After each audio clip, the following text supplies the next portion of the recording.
tuned in to the Community Cats podcast. Ready? Let's go.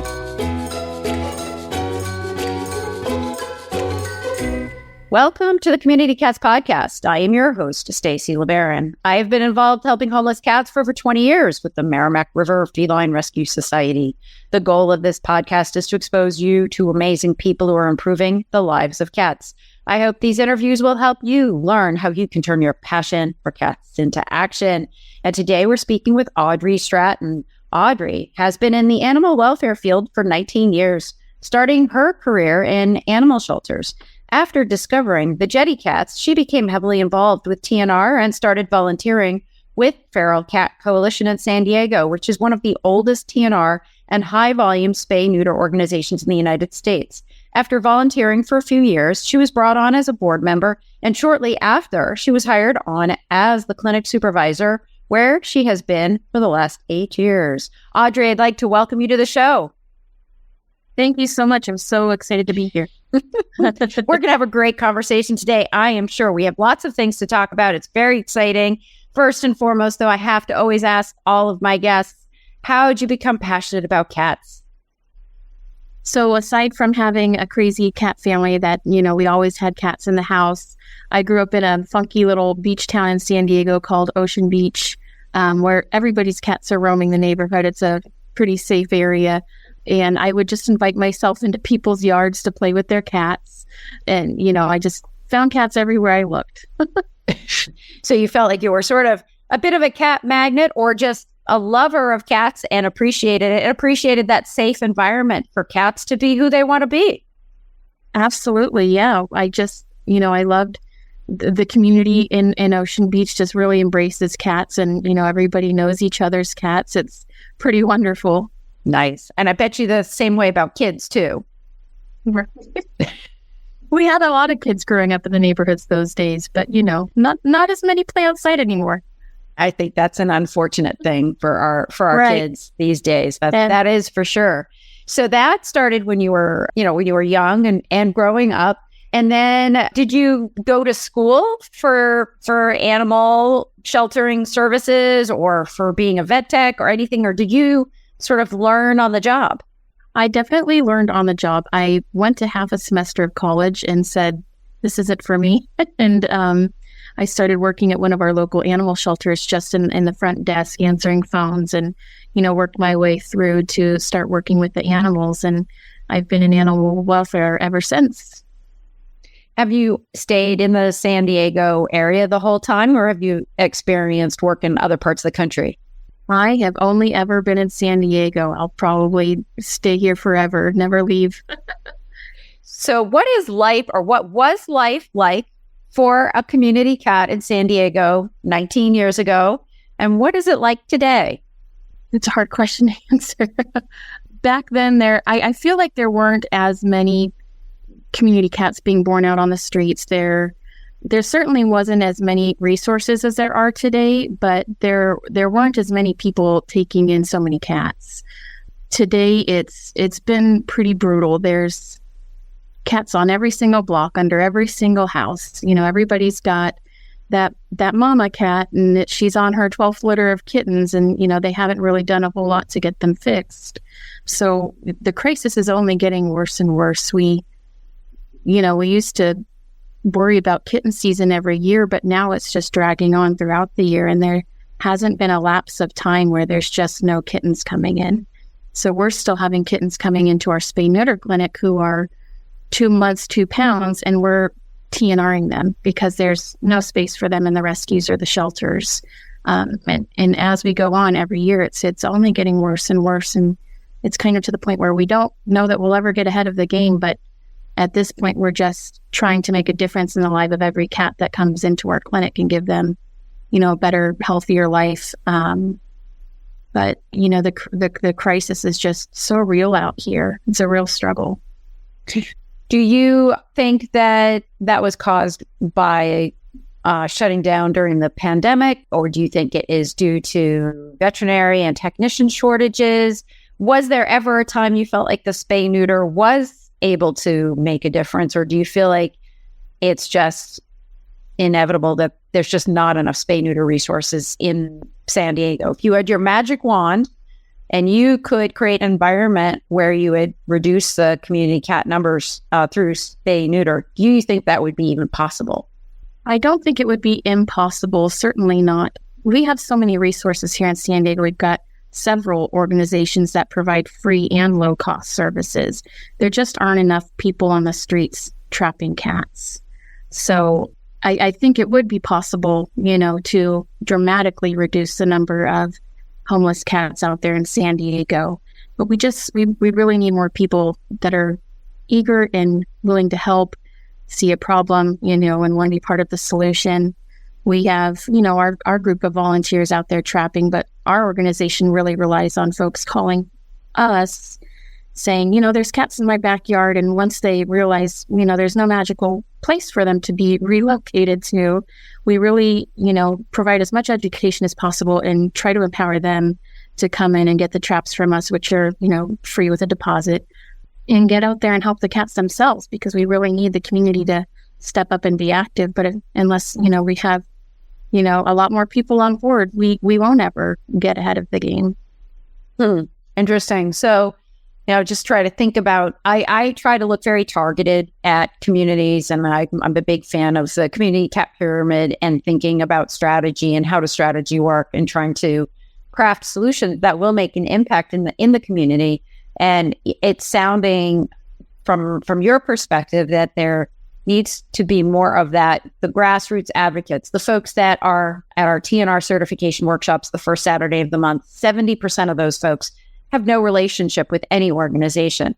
They just want to help the cats in their backyard, and they want to learn how to do it safely and effectively and that kind of thing. And so it is sounding from your perspective that that's one of the initial obstacles that you have going on, plus the fact that the breeding season, in your opinion, really never ends. So there's always another litter. There's never a rest period. And so you're chronically having to deal with, like, am I trapping that mom cat? Am I not trapping the mom cat because the kittens are out there? Or am I going to do it in 24 hours or 18 hours so I can return the mom spayed to go? So you're always doing that whole analysis, where with me in New England, I used to love it when we did clinics in February. A lot of people don't like it because it's cold and snowy, but you weren't dealing with these stresses on the female side of having to, assess, are they pregnant? Are they in heat? How complicated is this? How do I know the environment? That kind of thing. So there's an incredible amount of pressure there, which takes education, counseling. And so just trying to work through all that. The Feral Cat Coalition in San Diego, you provide TNR support, education assistance, but you're also a high volume spay neuter organization, and you're busy kind of running the shop too. Am I understanding that Feral Cat Coalition, those are sort of the two programs that they offer? Yes, absolutely. And we have been talking about starting monthly trap training to get, more community. We get quite a bit of people that want to help, but they're just too afraid, and they want to shadow with somebody else. And, so we are in the process of trying to get some kind of monthly training going to try to get more people out there that are interested in helping. Right. And I'm so supportive of the in-person training events. We provide a virtual option for the communities that either the organization just doesn't have the bandwidth to do it. They use us as a vetting resource, basically, because if you've ever done volunteer coordination, you get really happy and excited when 1 out of 4 potential volunteers really pans out and is really successful within the organization. And so you're like, wow, if I spend all that time training that person and then they don't end up volunteering with the organization, that's emotionally a letdown, I will say, for myself.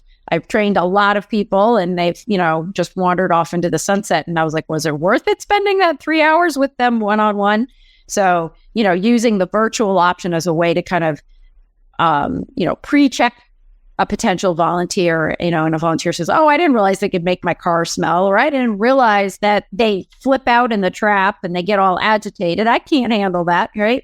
And that's fine. They can go do fundraising. They can go do something else. There's plenty of jobs out there for folks, but the in-person training and the mentoring, you can't beat that. So hopefully there's a way for both of these options to be available. I mean, my dream world is to have TNR become, a commonplace term. I want folks to call us up and say, I have a cat that needs to be trapped, neutered, and returned. No other part of the conversation is out there. I don't Absolutely. want the cat back, blah, blah, blah. I hear TNR is the way to go. That is the name of the game, right? Right. And I believe, that's sort of where your organization lies. Can you tell me a little bit more about your high volume spay neuter clinic? How many cats do you do in a year? Is it only for feral cats? Do you do owned cats also? Yeah. So we were founded in 1992. So we just celebrated our big 30th anniversary, which is pretty awesome. I believe we're about 65,000 cats in, and that's mostly community cats. It wasn't until about COVID that we started really saying, we need to start helping owned pets and rescues more, because all of the veterinary clinics and still today are so completely overwhelmed. And for a good over a year, probably, they had stopped spaying and neutering animals, and we're only doing, essential life-saving surgeries. So we started up an owned pet program, and we dedicated 1 day a week just for rescues alone. Rescue kittens were growing up in rescue care because they couldn't get spayed and neutered. And with everybody working from home, there was such a high demand for adoptions, but they couldn't adopt them out unaltered. So we went from, in 2012, we opened our brick and mortar facility. We used to use borrowed veterinary clinics before that once a month. But in 2012, we opened the brick and mortar Feral and Friends, and we went from about 4 or 5 clinics a month to about 15 to 18 clinics a month.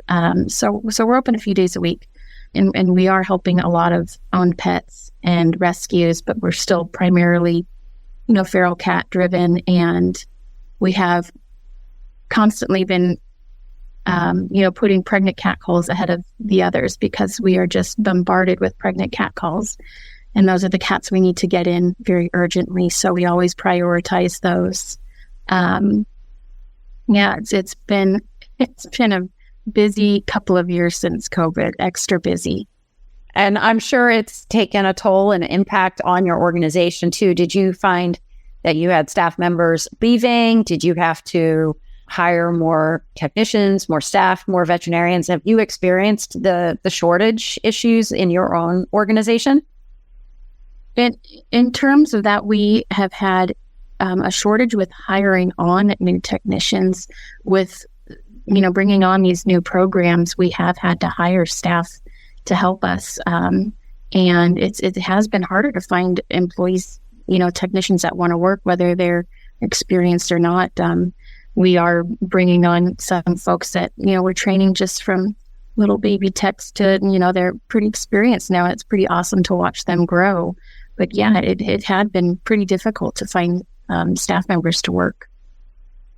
So as a clinic supervisor, obviously you play a probably significant role in that hiring and recruiting and finding staff. Do you have any tips for folks? Because I'll tell you, I get probably an email or a phone call a day from somebody who's trying to recruit for a position in their organization, regardless of whether it's a community cat program manager, a technician, a veterinarian, looking for advice on how they just feel like they're fighting against the larger corporate veterinarians and vet practices that can offer higher bonuses, higher pay, different types of benefits than many of our organizations can.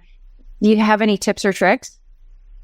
And that's something we've certainly struggled with as well. We don't have the phenomenal benefits that a lot of these corporate businesses do, but we've been so fortunate to actually look within our volunteer groups, because these are folks that know our mission. They're already dedicated enough to give us their time on their own for free.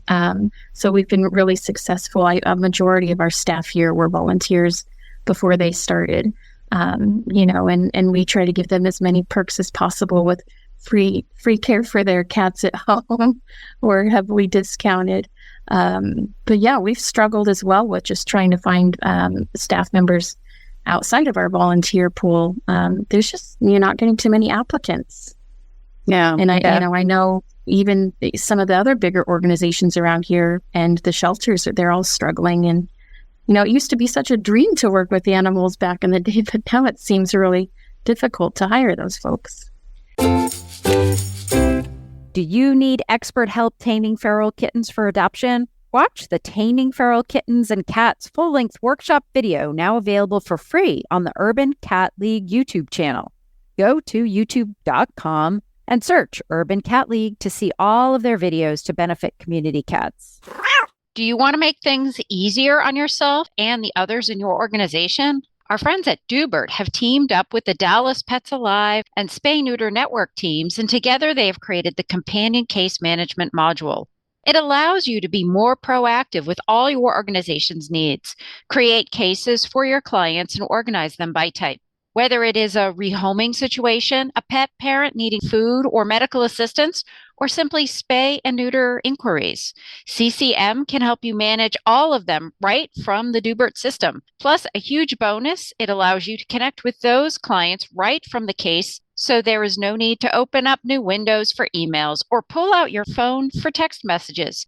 Check it out and learn more at www.dubert.com to get started today.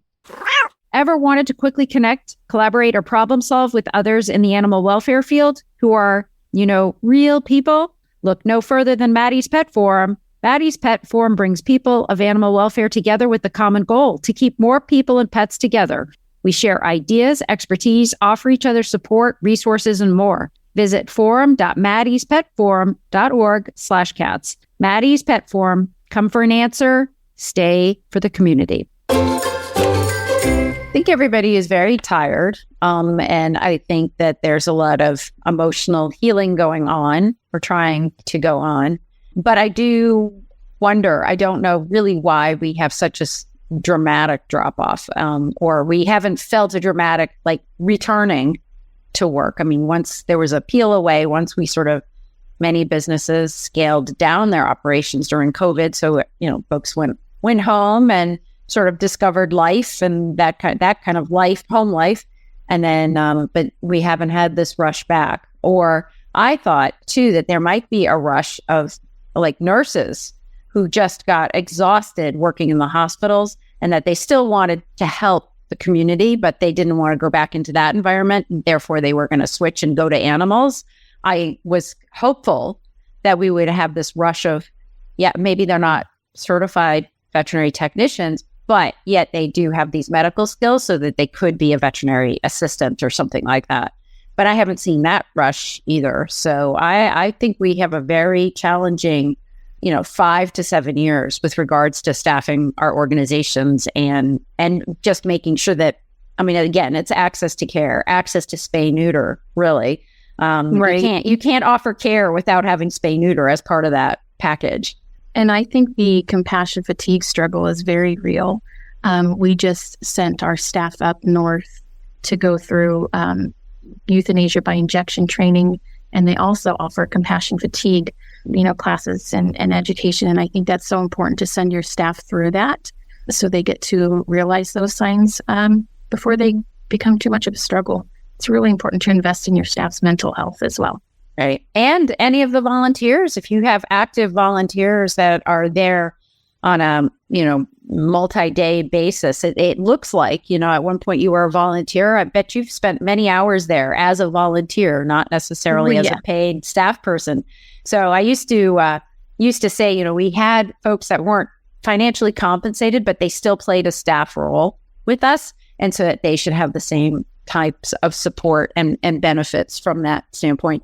I want to make sure we circle back and cover a topic that was important for you during our conversation today. We were talking about spaying pregnant cats and how you have a lot of cats that you deal with and you prioritize getting those pregnant cats spayed. And I know it's a topic that can seem somewhat controversial. There's certainly some parts of the country now where if you have a friendly cat, they're not going to spay the cat. They're going to put it in foster care and let the kittens be born. And again, that's in certain parts of the country which is a very different environment. And that's one thing, if I can get a message across, is saying each environment is different.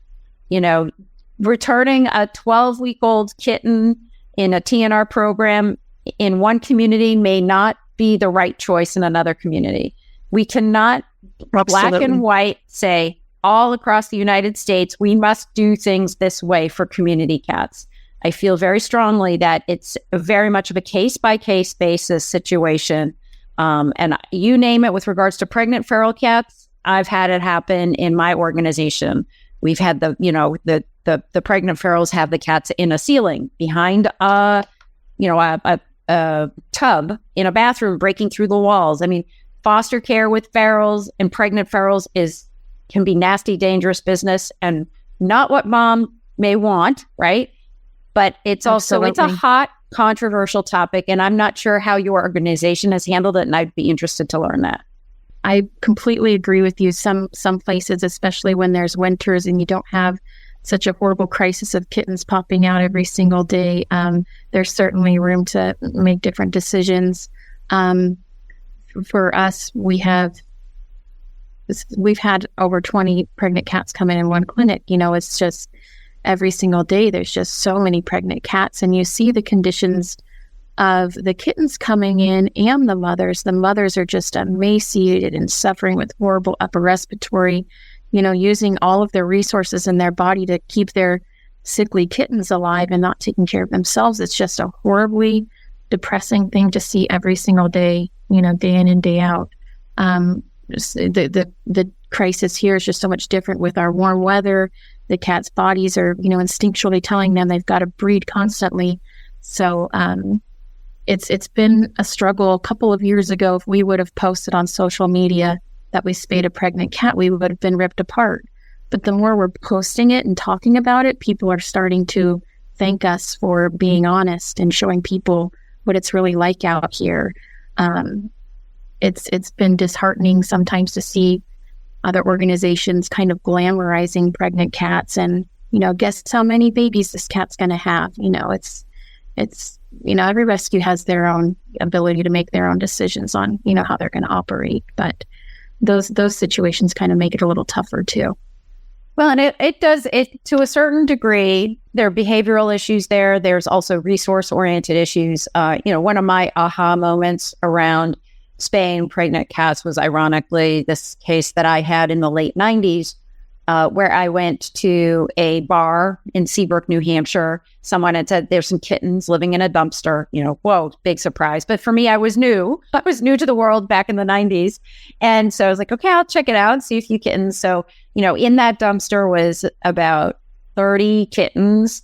All of them had some sort of runny, goopy eyes. And inevitably, after we trapped them all, they either had one or two of their eyes removed. There was not one kitten that didn't have to have an eye removed. And all the adults, there were about 50 or 60 adult cats off in the woods looking in at us. And that beer bottles were smashed all over the place behind this bar and all that stuff. And I was thinking to myself, wow, if we had taken in all the pregnant cat calls that I had, because at that point in time in Massachusetts, cats were over, we had overpopulation of cats in Massachusetts at that point in time, lots of euthanasia happening and all that stuff. So I was like, wow. So if we took those pregnant cats in, then I wouldn't be able to help these dumpster kitties, right? And I wouldn't be able to focus on getting that colony under control.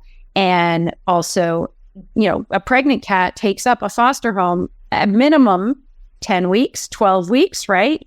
And, I know there's systems in place now where you can have them, where they're young and vulnerable in one foster home and then you graduate them to another foster home. But that's moving people around, cats around. It's like, I call it playing the foster solitaire game. And then, but that takes a lot of manpower or woman power and organization to be able to monitor and make sure that the transition works okay and that kind of thing. So, people were like, well, I understand that if your resources are limited, why you can't do this, why you need to spay neuter or spay the pregnant cats.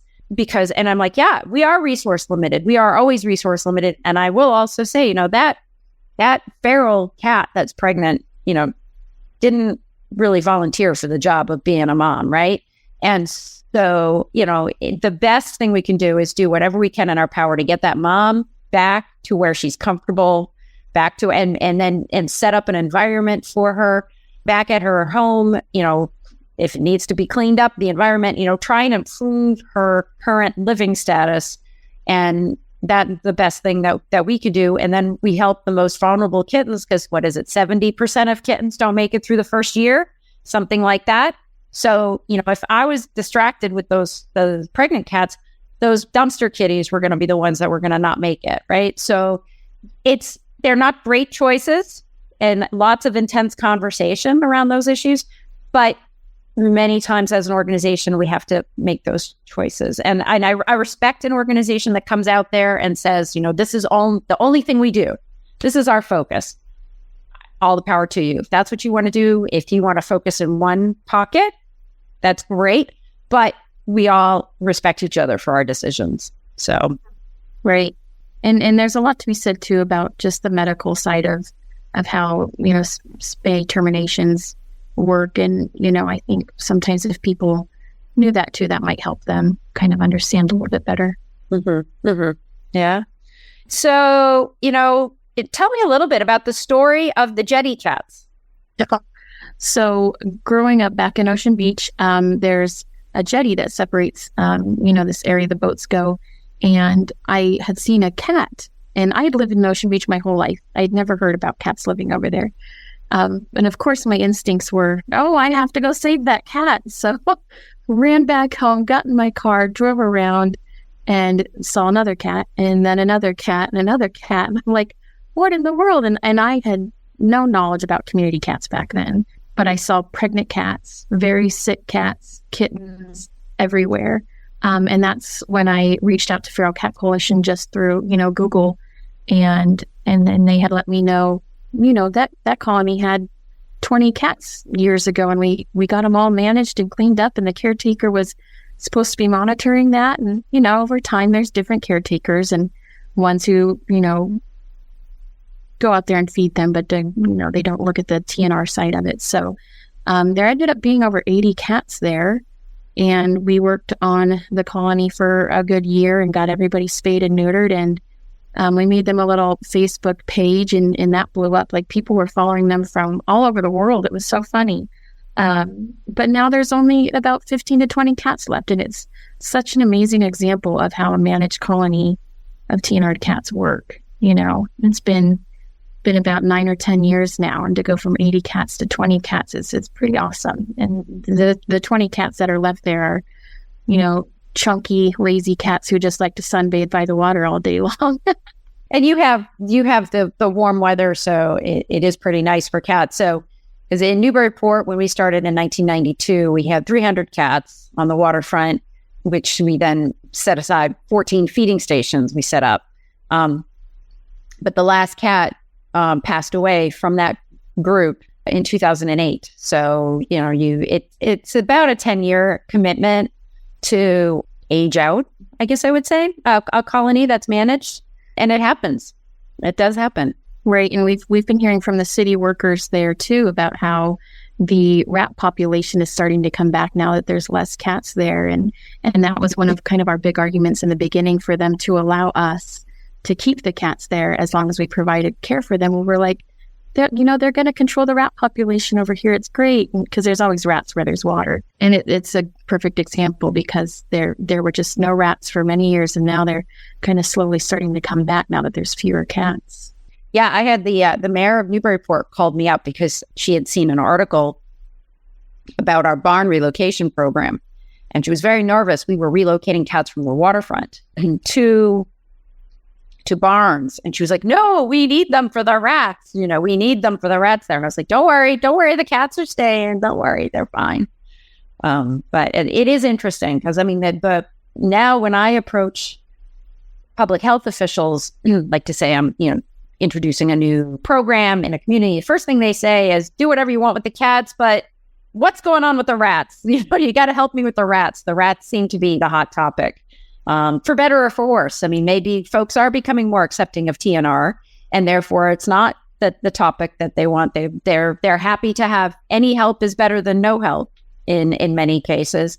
But then with the rats, that's another territory. So in my next life, I will be a rat specialist, I guess. But it's very, very interesting. So Audrey, if folks are interested in finding out more about the Feral Cat Coalition or any of the work that you do, how would they do that?